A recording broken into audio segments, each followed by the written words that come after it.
En septiembre de 2025, millones de espectadores notaron algo diferente en Eric Dane.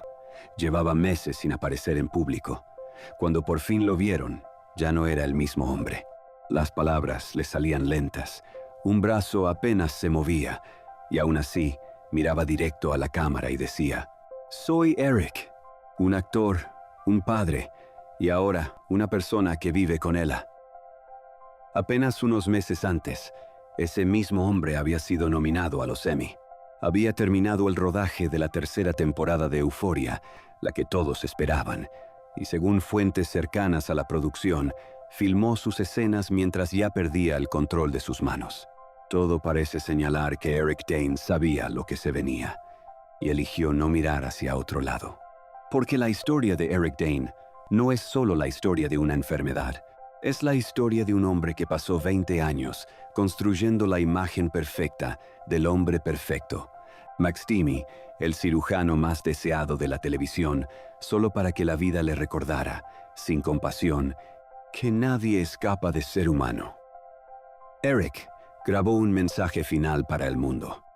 Un mensaje que, según los reportes, fue registrado sabiendo que no lo vería salir al aire. ¿Qué fue lo que dijo? ¿Qué dejó pendiente? ¿Y por qué la mujer de la que se separó y de quien nunca llegó a divorciarse estaba a su lado en sus últimos días? Si te quedas con nosotros los próximos minutos, vamos a contarte la historia completa. La gloria, el miedo, la reconciliación y el final que nadie imaginó.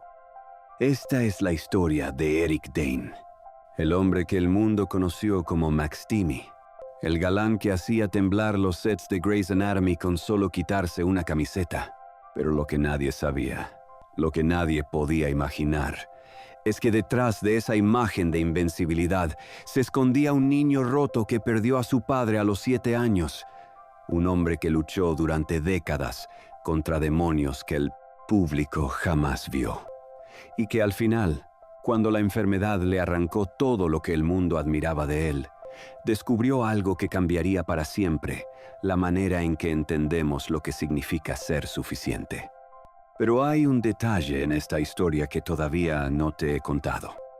Un detalle que involucra a su esposa, de la que llevaba 8 años separado, y una decisión que ella tomó apenas semanas antes de que el destino llamara a la puerta.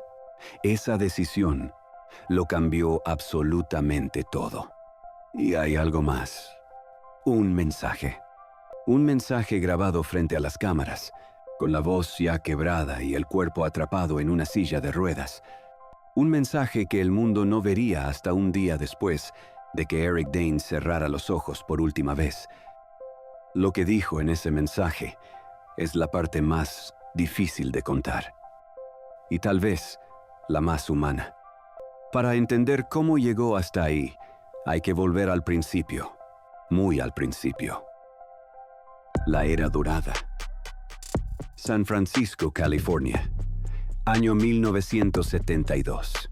En un hogar como tantos otros, nació Eric William Dane, un niño que no tenía nada de extraordinario a simple vista, salvo, quizá, una mirada que ya desde pequeño parecía observar el mundo con más atención de la que su edad debería permitir. Su padre era un veterano de la guerra de Vietnam, un hombre que cargaba heridas que iban mucho más allá de lo visible. Un hombre que, según quienes lo conocieron, arrastraba el peso de una guerra que nunca terminó del todo para quienes la vivieron. Su madre, una mujer judía de carácter firme, haría todo lo que estuviera en sus manos para mantener el hogar a flote. Pero el destino tenía otros planes. Cuando Eric tenía apenas 7 años, su padre se fue para siempre. Según la familia, fue una herida de bala. Algunas versiones sugieren que fue accidental. Otras apuntan en una dirección más oscura que nadie en la familia quiso confirmar ni desmentir públicamente. Lo que sí se sabe es que aquel niño de 7 años quedó mirando un vacío que nadie podía llenar. Un vacío con forma de padre. Un silencio donde antes había una voz.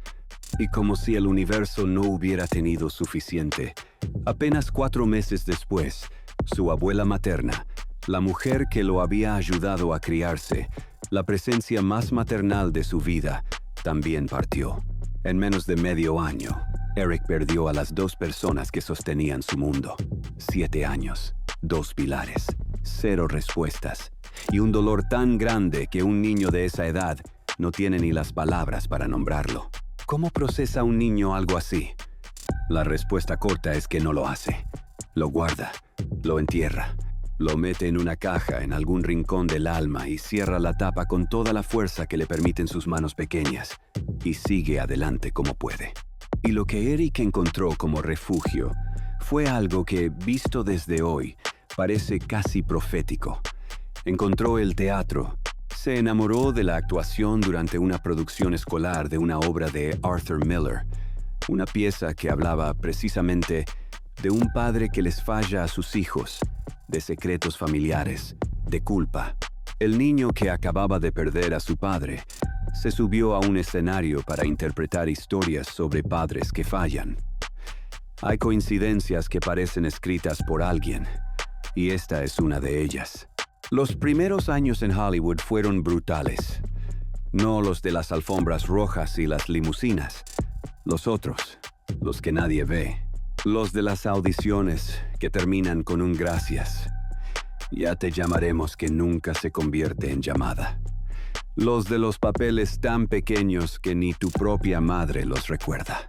Eric Dane pasó por series como Charmed y Gideon's Crossing, por producciones que el tiempo ha borrado de la memoria colectiva, por esa zona gris donde viven los actores que tienen talento pero que todavía no han encontrado su momento. Era un rostro más en una ciudad llena de rostros hermosos que compiten por el mismo sueño, y la frustración, según todo apunta, se acumulaba como agua detrás de una represa. Pero aquí es donde la historia se pone interesante, porque en 2004 2 cosas sucedieron casi al mismo tiempo. La primera, Eric se casó con Rebecca Gayheart, una actriz conocida por Beverly Hills 90210 y la película de culto Jawbreaker. Ella tenía su propia historia. Había crecido en un pueblo pequeño de Kentucky. Había peleado su propio camino hacia Hollywood. Y cuando se encontraron, según todo indica, algo encajó.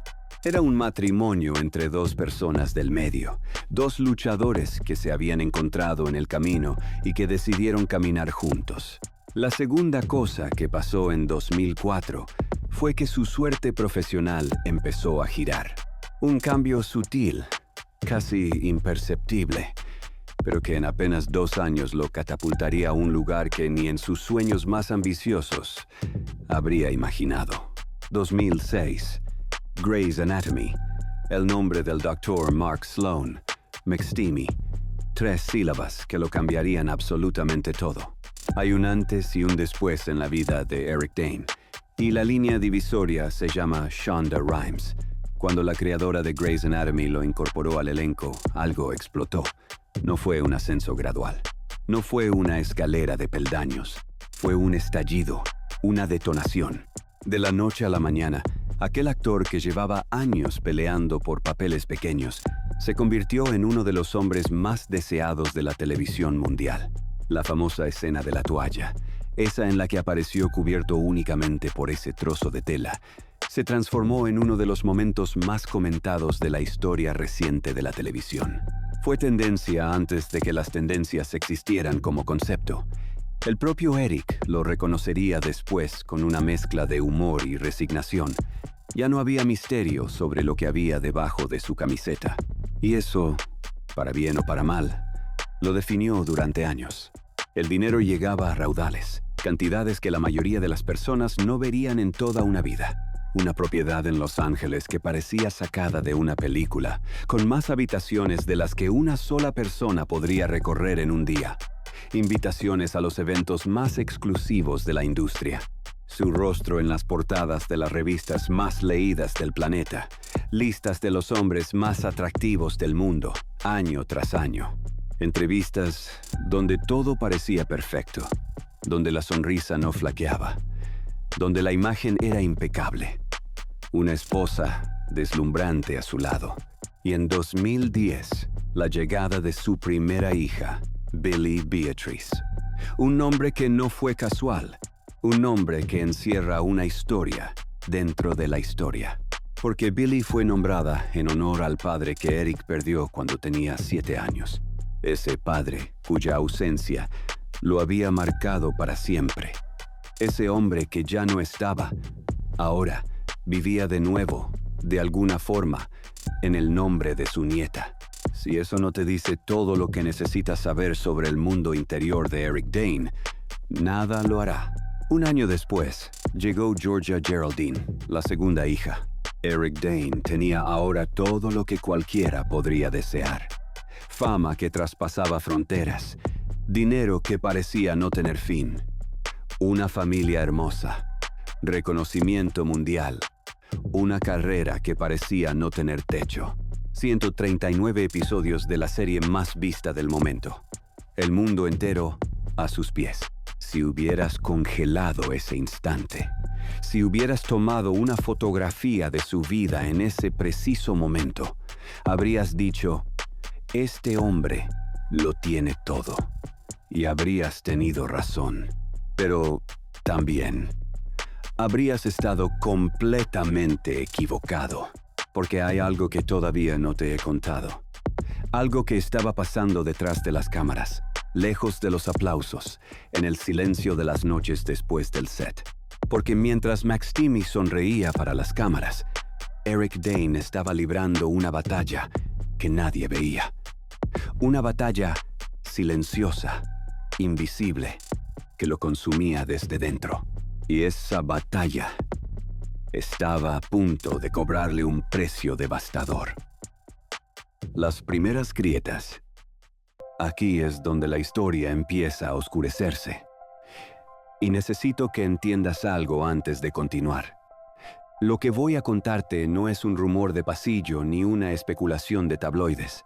Es algo que el propio Eric Dane reconoció públicamente, con una honestidad que muy pocos en Hollywood se han atrevido a mostrar.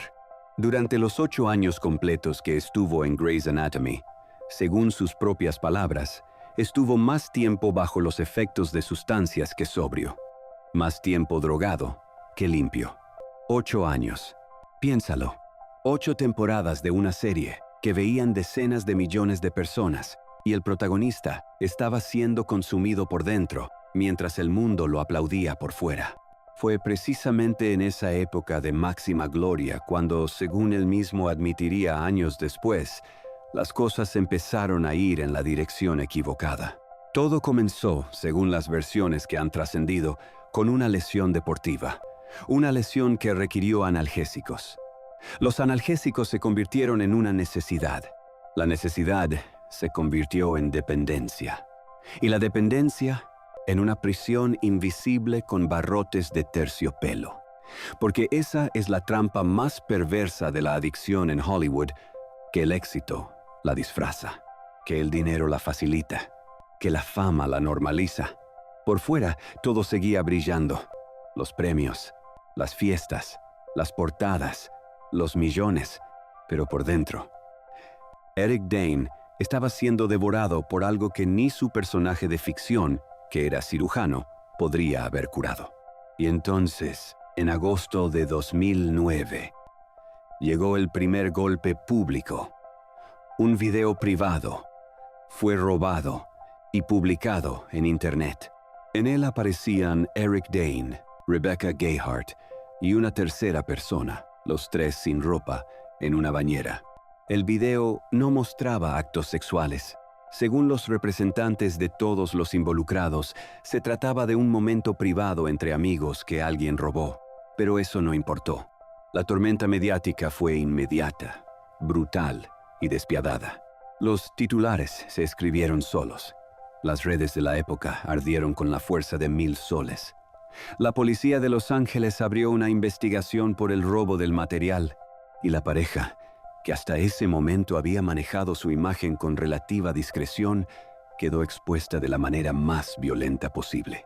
Rebecca apareció en el video, lo cual añadió una capa de vulnerabilidad que ninguno de los dos había anticipado jamás. Lo que resulta fascinante es la manera en que Eric manejó aquello con el tiempo. Años después, cuando le preguntaron si se arrepentía, su respuesta fue de una serenidad que desarmó a todos. No tenía arrepentimientos, ninguno. Era un momento privado entre adultos que alguien decidió robar y compartir con el mundo. Y punto. Pero eso no es todo, porque el daño ya estaba hecho.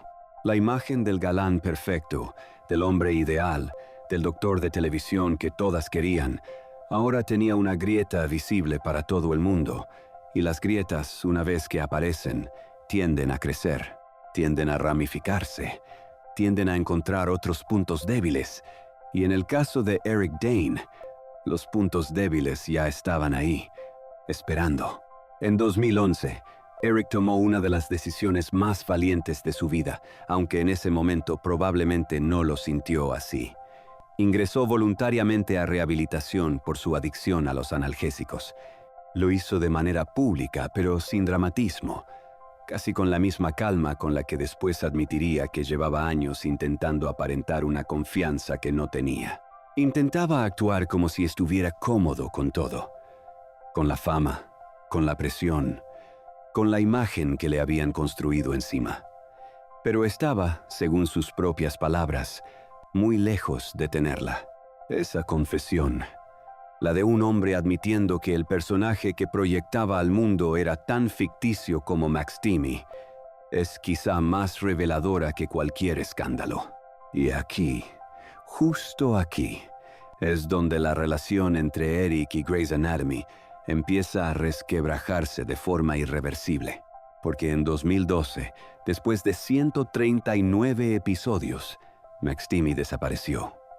La versión oficial habló de razones presupuestarias, de ajustes en la producción, pero Eric sería más honesto con el paso del tiempo. Él ya no era el mismo tipo al que habían contratado. Lo entendió. No fue un despido dramático con gritos y puertas que se cierran de golpe. Fue más bien un silencioso: no vas a volver. Shonda Rhimes, la mujer que lo había convertido en estrella, lo protegió tanto como pudo. Lo protegía, según el propio Eric, con fiereza, tanto en público como en privado. Pero había límites, y Eric Dane los había cruzado. Pero ¿sabes qué es lo más paradójico de todo esto? Que la salida de Grey's Anatomy, que en ese momento parecía el final de todo, fue en realidad el principio de algo que tardaría años en revelarse, algo que nadie podría haber previsto, porque lo que vino después no fue una caída en el olvido, fue una transformación, lenta, dolorosa, llena de cicatrices, pero una transformación al fin. Sin embargo, antes de llegar a eso, Eric Dane tendría que atravesar el tramo más oscuro de su vida. El punto de quiebre. Lejos del quirófano ficticio de Grey Sloan Memorial, Eric Dane encontró un nuevo hogar en The Last Ship, una serie de TNT donde interpretó al capitán Tom Chandler, un comandante naval que navegaba en solitario por un mundo destruido por una pandemia. La serie era oscura, física, exigente. Requería un compromiso que iba más allá de la actuación. Escenas de combate, jornadas extenuantes, un desgaste que se acumulaba temporada tras temporada. Y Eric se entregó a ella con la determinación de alguien que necesitaba demostrar, sobre todo a sí mismo, que era mucho más que una bata blanca y unos abdominales. Fue protagonista, fue productor, se involucró de una manera que nunca antes había hecho en ningún proyecto. Era su barco, literalmente y metafóricamente. Pero el peso que cargaba por dentro seguía ahí. No se había ido con la rehabilitación. No se había disuelto con el nuevo papel. Estaba ahí, agazapado, esperando el momento de volver. Y en abril de 2017, la producción se detuvo de forma inesperada. La razón oficial fue que Eric necesitaba tiempo para atender asuntos personales. La razón real era la depresión, una depresión severa que lo aplastó. En una época en la que hablar de salud mental en Hollywood equivalía casi a un suicidio profesional, Eric Dane dio la cara. Dijo públicamente que había tenido que tomarse un tiempo libre para atenderlo. Que se fue, que lo trabajó y que se sentía mejor. Lo hizo sin disculpas, sin excusas, sin rodeos. Tardó semanas en recuperarse lo suficiente como para terminar la 5ª temporada de la serie, que acabaría siendo la última. Pero ¿sabes qué es lo que nadie te cuenta sobre la depresión? Que no llega sola, que arrastra consigo todo lo que encuentre a su paso. Es como una inundación que no se detiene en una habitación. Se filtra por debajo de cada puerta, por cada grieta del suelo, hasta que no queda un solo rincón seco. Y lo que encontró a su paso fue un matrimonio. En septiembre de 2017, Eric Dane y Rebecca Gayheart se separaron tras 13 años juntos. No hubo escándalo público. No hubo guerras de declaraciones en los tabloides. No hubo mensajes crípticos en redes sociales. Solo un silencio que duró meses, hasta que en febrero de 2018, Rebecca presentó formalmente la demanda de divorcio. La declaración conjunta fue sobria, adulta, casi quirúrgica en su precisión. Después de 14 años juntos, habían concluido que poner fin al matrimonio era lo mejor para su familia. Mantendrían su amistad, colaborarían como equipo de padres. Sus hijas eran lo más importante del mundo. Punto. Sin drama, sin sangre. Solo 2 personas que admitían, ante el mundo y ante sí mismas, que algo se había roto. Y aquí es donde necesito que prestes mucha atención, porque este detalle cambia toda la historia. El divorcio nunca se completó. La demanda quedó ahí, flotando en el limbo legal, durante 7 años. 7 años. Desde 2018 hasta 2025. ¿Por qué? Esa es la pregunta que todo el mundo se hizo. ¿Pereza legal? ¿Indiferencia? ¿Esperanza? ¿O algo más profundo que ninguno de los dos sabía nombrar? En enero de 2023, algo curioso sucedió. Los dos fueron fotografiados caminando tomados de la mano durante unas vacaciones con sus hijas. Tomados de la mano. Una pareja en proceso de divorcio, caminando de la mano. Y la respuesta a por qué nunca se firmó ese divorcio es más complicada y más hermosa de lo que cualquiera habría imaginado. Pero para llegar a ella, primero hay que pasar por lo que vino después. En 2019, algo extraordinario sucedió. Algo que nadie habría predicho. Eric Dane se incorporó a Euphoria, la aclamada serie de HBO creada por Sam Levinson. Y su personaje, Cal Jacobs, era todo lo que McSteamy no fue. Todo. Era diametralmente opuesto. Un padre autoritario, emocionalmente cerrado, que oculta una vida sexual secreta a su familia mientras construye una fachada de respetabilidad ante el mundo. Era oscuro, complejo, aterrador en su humanidad. Y era, según el propio Eric, un espejo de los temas con los que él mismo había lidiado durante toda su vida. La doble vida, el miedo a la intimidad, el precio incalculable de guardar secretos. Reconocería después que interpretar a Cal le recordaba a su propio padre la experiencia de vivir presentando al mundo una versión falseada de uno mismo. La crítica enloqueció. Las 2 primeras temporadas de Euphoria lo conectaron con una audiencia completamente nueva y rejuvenecida, y su actuación fue aplaudida con un entusiasmo que su trabajo en Grey's Anatomy jamás había recibido. Para muchos críticos, Cal Jacobs fue el mejor trabajo de su vida entera. Matizado, oscuro, emocionalmente devastador. El propio Patrick Dempsey reconoció que Dane había crecido de manera extraordinaria como actor. Por primera vez, Eric no era el galán, era el artista. Y justo ahí, en ese preciso momento en el que su talento finalmente era reconocido por lo que siempre fue, el reloj empezó a correr, aunque nadie lo escuchara todavía. Fue durante la preparación para la tercera temporada de Euphoria, en algún momento de 2024, cuando algo empezó a cambiar. Al principio fue casi imperceptible. Según personas cercanas a la familia, durante las comidas, Eric empezó a mencionar que algo le pasaba con la mano, que le costaba usar los cubiertos, que los dedos no le respondían como antes.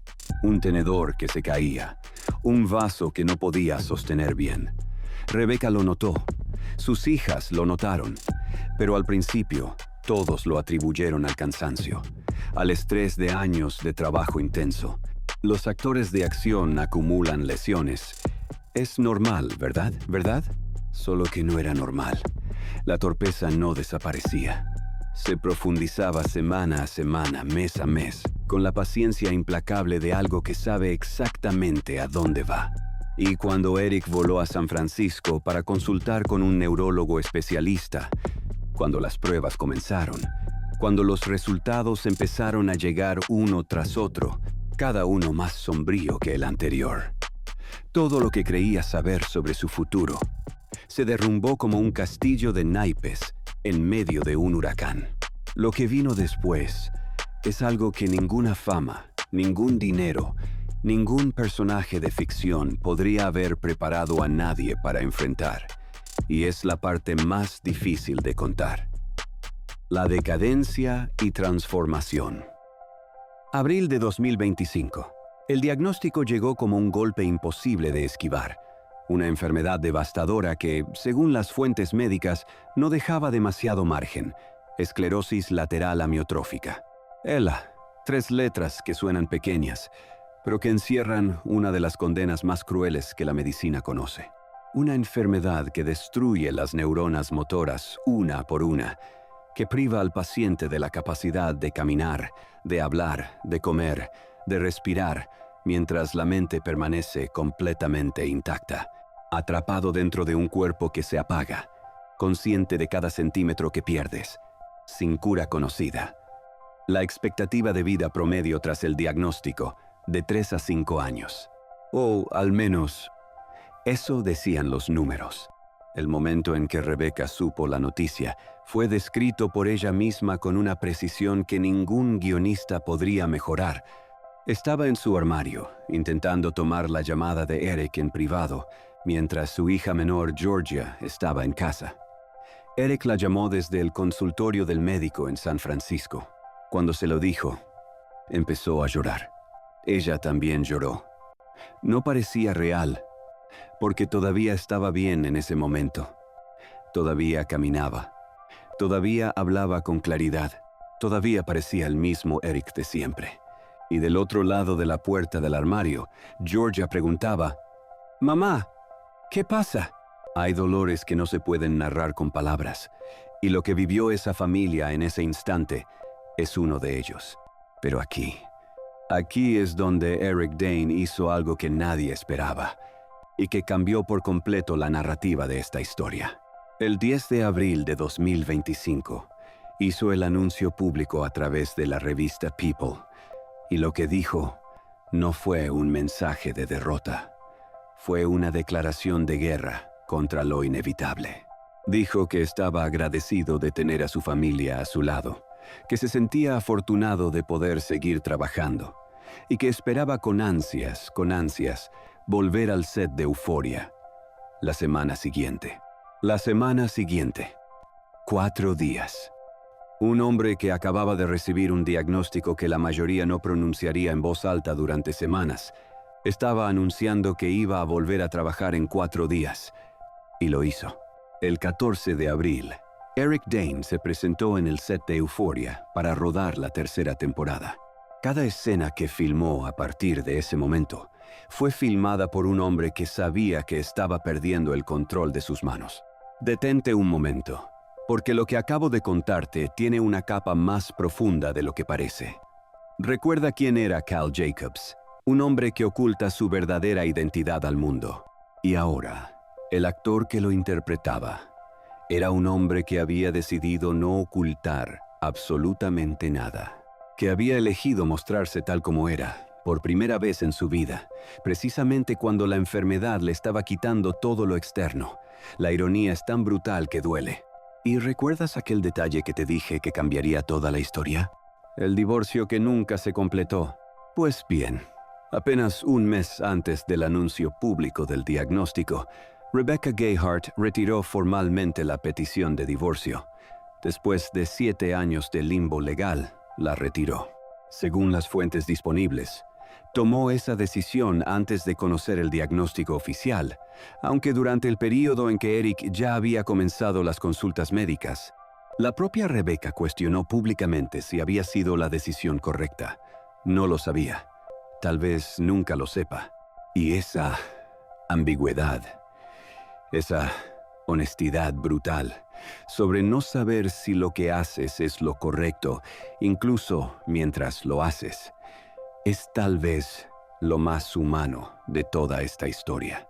En junio de 2025, Eric se sentó frente a la periodista Diane Sawyer para su primera gran entrevista televisiva, y lo que dijo estremeció al mundo.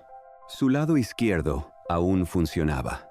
Su lado derecho había dejado de funcionar por completo. Pero lo más devastador no fue la descripción de su cuerpo deteriorándose, fue lo que dijo sobre sus hijas.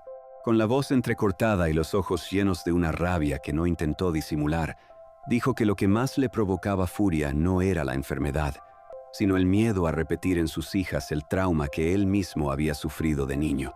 Estaba enojado porque perdió a su padre cuando era joven, y ahora existía una probabilidad muy real de que él fuera apartado de sus hijas mientras aún eran jóvenes.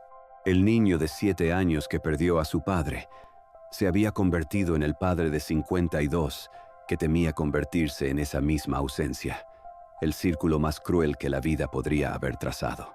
Y lo dijo en televisión nacional, para que todo el mundo lo supiera.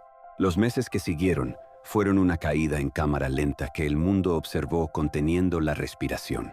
En septiembre lanzó un video para la organización I Am ALS, donde apareció con las palabras notoriamente arrastradas y movimientos involuntarios en las extremidades, pero mirando directamente a la cámara con una fijeza que no dejaba espacio para la lástima. Dijo algo que se convirtió en su manifiesto.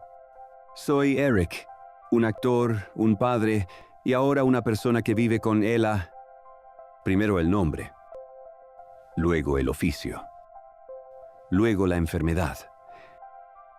En ese orden deliberado, la enfermedad no lo definía, se sumaba a lo que ya era. Ese mismo septiembre, la comunidad televisiva notó su ausencia en la ceremonia de los premios Emmy. Euphoria tenía nominaciones. Él tenía nominaciones. Pero su silla estaba vacía. Y esa silla vacía dijo más que cualquier discurso de aceptación que pudiera haber dado. Pero espera, porque aún no hemos llegado a la parte más difícil de contar.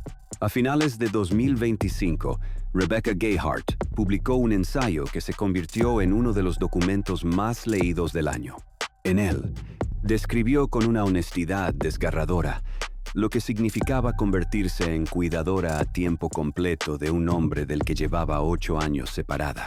Eric ya necesitaba atención de enfermería las 24 horas del día.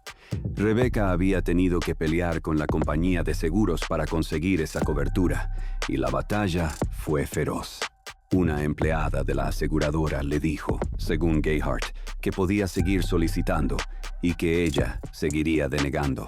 Pero Rebecca no aceptó un no. Después de 2 apelaciones, la cobertura fue aprobada. Aún así, cuando los turnos de los enfermeros no estaban cubiertos, era Rebecca quien se presentaba. La mujer que se estaba divorciando de él era la misma que cubría los turnos nocturnos cuando nadie más podía. Coordinaba los cuidados de Eric con su rol de madre. A veces solo podía cubrir 4 de las 12 horas de un turno porque sus hijas tenían actividades escolares. La logística del amor en condiciones extremas, narrada sin una gota de autocompasión. Y entonces escribió algo que resume todo. Nuestro amor puede no ser romántico, pero es un amor familiar. Esa frase Esa frase encierra años de historia en pocas palabras. Es la historia de una pareja que fracasó como matrimonio, pero que jamás, bajo ninguna circunstancia, fracasó como familia. Durante esos últimos meses, Eric grabó su participación en un documental de Netflix llamado Famous Last Words. Sentado en una silla de ruedas motorizada, con el habla claramente afectada pero con la mente absolutamente intacta, habló con su amigo y productor Brad Falchuk. No fue una entrevista de prensa. Fue una conversación íntima con testigo. Y lo que dijo ante esas cámaras, sabiendo que probablemente no estaría vivo para ver el resultado, es algo que sus hijas podrán volver a escuchar a los 25, a los 40, a los 60, en cualquier momento de sus vidas en que lo necesiten. Dijo, «Todo lo que me queda soy yo mismo». Es una manera un poco extraña de darse cuenta de que siempre fuiste suficiente cuando todo te es quitado, y lo único que te queda eres tú mismo. El hombre que había pasado décadas construyendo imágenes. McSteamy, el capitán invencible, el ícono sexual, llegaba al final del camino con una conclusión que lo cambió todo, que debajo de todas las capas, debajo de los personajes, de la fama, de la imagen, de los abdominales y las portadas de revistas, siempre hubo algo que merecía ser visto sin disfraz, y tuvo que perderlo todo para darse cuenta. La realidad final.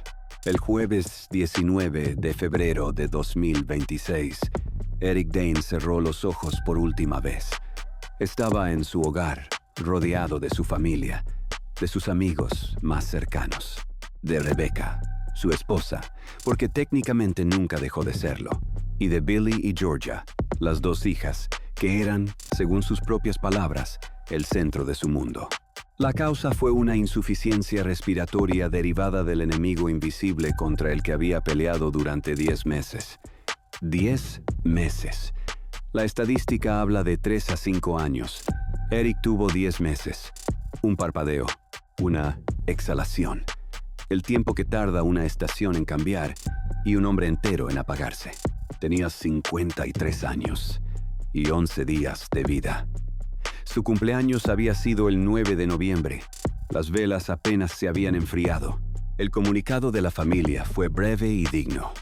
Con el corazón roto, compartían que Eric había partido tras una valiente batalla, que había pasado sus últimos días rodeado de amigos queridos, de su devota esposa y de sus 2 hermosas hijas. La mención de Rebecca como su devota esposa fue al mismo tiempo legalmente precisa y poéticamente justa, porque eso es lo que fue, pese a todo. Al día siguiente, el 20 de febrero de 2026, Netflix estrenó Famous Last Words, y el mundo escuchó lo que Eric Dane había grabado, sabiendo que sería lo último que diría públicamente. Millones de personas lo vieron en las horas siguientes al anuncio de su partida. El episodio se convirtió en uno de los más vistos de la plataforma esa semana. Y cuando llegó el momento del mensaje final a sus hijas, el mundo se detuvo. Billy y Georgia, estas son para ustedes. Tropecé en momentos, pero hice el intento. En general, lo tuvimos, ¿verdad? Recuerden todos esos momentos que compartimos en la playa, los 3 juntos, en México. Los veo a las 2 jugando en el océano. Esos días, sin exagerar, fueron pura felicidad. Les dejó 4 lecciones. Vivir en el presente.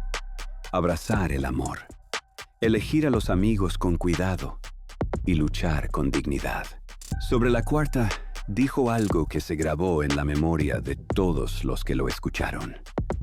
Esta enfermedad puede estar llevándose gradualmente mi cuerpo, pero nunca conquistará mi espíritu. Y sus últimas palabras, las que cerrarían para siempre la voz de Eric Dane ante una cámara, fueron estas. Billy y Georgia son mi corazón, son mi todo. Buenas noches, los quiero. Esas son mis últimas palabras.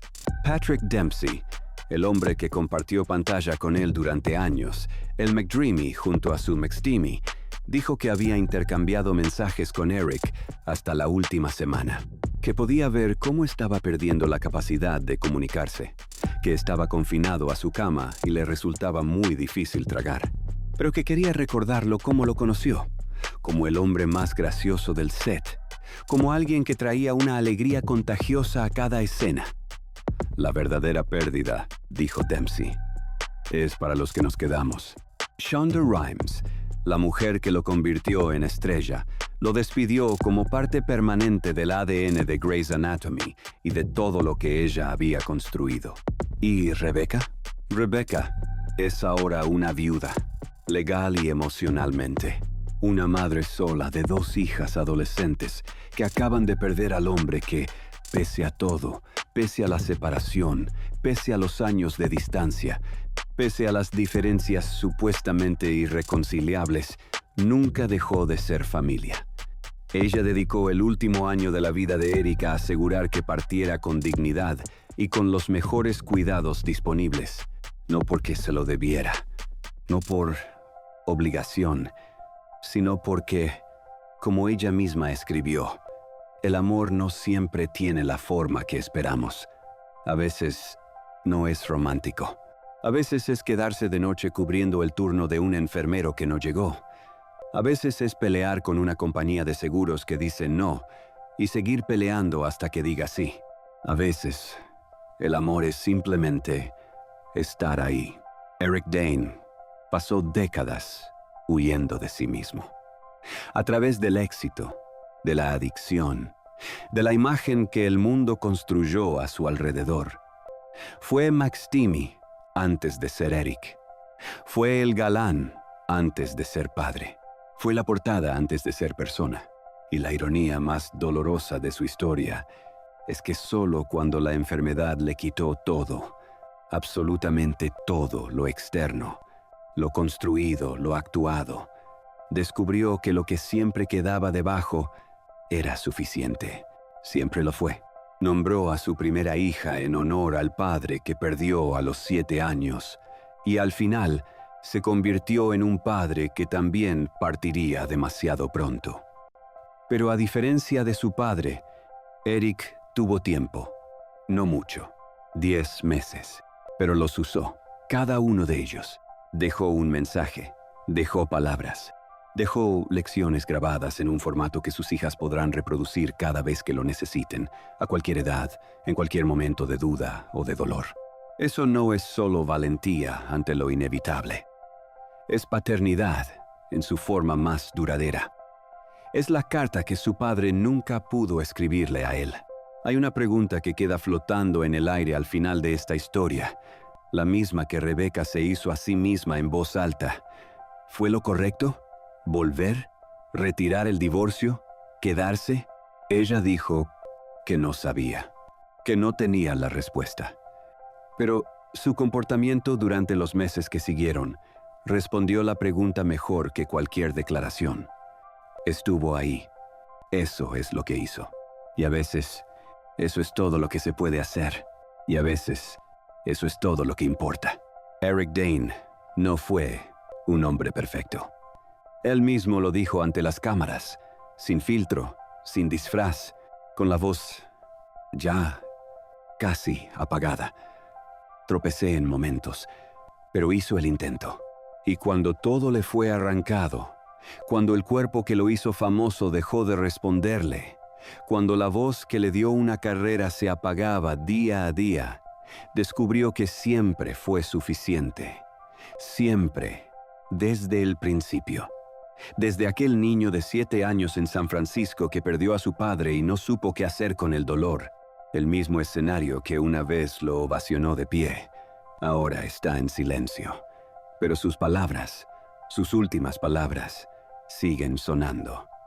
En una pantalla de Netflix, en el recuerdo de quienes lo quisieron, en el corazón de 2 hijas que algún día serán mujeres y que podrán darle al play y escuchar la voz de su padre diciéndoles que son su corazón, que son su todo, que buenas noches, que las quiere. Esas fueron sus últimas palabras.